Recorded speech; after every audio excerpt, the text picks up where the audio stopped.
Hey family, we have all heard of elephants, right, at a circus being held, or maybe we've seen elephants at a circus being held by a teeny piece of rope on their leg. And we know good and well if that elephant wanted to, he can break free, right? And let me ask you this question. Do you know what the strongest living animal is to ever roam this earth? And the answer is an elephant, right? They can grow 13 feet tall, weigh 10 tons. They can lift 14,000 pounds at one time. They are incredible. But they're held in captivity, right? Chained up from the time that they were young and they learn not to stray, right? And so by the time they're adults, again, they're being held by a small rope, brainwashed to believe that they don't have the strength to break free. And we know they can, right? So when it comes to breaking free from limiting belief, the same psychology applies, family. When we have limiting beliefs, it's no different than the elephants who are super strong but held captive at a circus because they've been brainwashed by their environment, their circumstances, their situations, people, and society to believe that they cannot be free and that they are not strong and that they cannot break their belief, right? And so, when it comes to limiting beliefs, family, we have to learn ways in which we can break free, right? We have to learn ways in which we can do something different and better so that we can start living the life that we know we are called to live that best version of our lives and that best version of ourselves. And we have to start using our thoughts to change our lives, family, right? And think about, what are we believing about ourselves? What are beliefs? Thoughts that we think over and over and over and over again. And a lot of times, if we're thinking limited thoughts over and over and over again, how do we believe anything better or true for ourselves and our lives? And it is so important, family, that we find the ways to reprogram the subconscious mind so that we can change our thoughts, so that we can change our beliefs and have less limiting beliefs and more powerful ones, right? How do you do this? Visualization, right?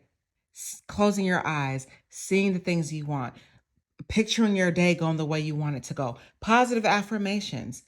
I am beautiful. I am well. It is good. This is done. Speaking positive things over and over. Some people go to sleep with positive affirmations. Some people wake up and play it all day. Some people are readers. Whatever it takes, family, for us to change our perception of our reality and for us to rewrite our story. Rewrite our story, right? We have to remember who we truly are. And who we truly are is that person that we are becoming and creating on a daily basis. So now we have to become aware of our thoughts, right? What are we thinking? What are you feeling? What are we assuming? Because that's going to help determine our overall mental frequency, right? And help us to rewrite and tell a new story of ourselves. What are we thinking? Sometimes we feel like we're mad at a certain situation, but it could be something in our past.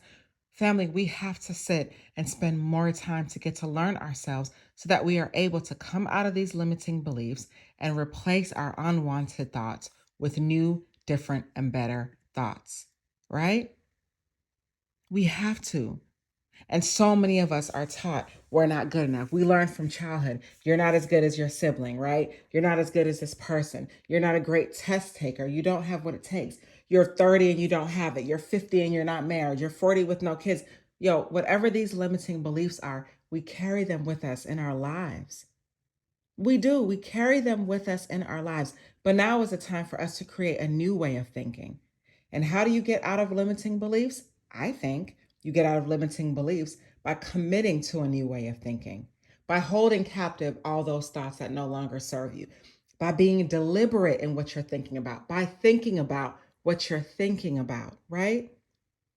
Controlling our emotions, rising above them, thinking greater than we feel, observing ourselves. And one of the things I always do is I always say, you know, I am like, my life is a science experiment and I am the scientist. So I am the scientist and my life is a science experiment and I am looking at my life, observing myself. How am I moving? How am I thinking? What am I doing? What did I do right? Where did I fail? How can I change? Right? Because if I'm learning along the way and observing myself and being self aware, then I can have a better handle on my limiting thoughts. And then I can realize and dig deep and see, where are my limiting thoughts coming from? Are they coming from a family member, a parent, a friend, trauma, something that happened in my life? And how can I rewrite a new story so that going forward, right? Because I can't change the past, but going forward, I can rewrite a new story about my future and who I want to be. Because committing to a new way of thinking really helps you to harness those thoughts, right? And think from a better vantage point. Thinking from a better vantage point. So I wake up and I say, man, I'm so thankful. Thankful for this day. Thankful for all the money that I'm going to come into. Thankful for the blessings that are coming to me, the people coming into my lives, my multi-million-dollar business, this wonderful family that I have. I'm thankful. Let me read you a quote, family. And I read this quote and it was so, so good. And the quote said, mind is the master power that molds and makes, and man is mind, and evermore he takes. The tool of thought and shaping what he wills brings forth 1,000 joys, 1,000 ills. He thinks in secret, and it comes to pass. Environment is but his looking glass, right? And that quote was written by James Allen, and it's so good. And pretty much what it's saying is, your life is a mirror of your thoughts. Whatever you're thinking, that's what you're creating. That's who you're creating. Whatever you believe, whatever you're imagining, is coming to pass. And so let's be very intentional, family, about what we are thinking. Very intentional that we're canceling these limiting beliefs so that our future can be better than our past, right? So that we're not just living in a past, knowing what's familiar, but moving on to a future. Although we can't see it, we're believing in it because we're creating it in our mind and it's coming to pass. Just something to think about, family. It's time to get rid of these limiting beliefs so that we can transform our lives. Stay inspired.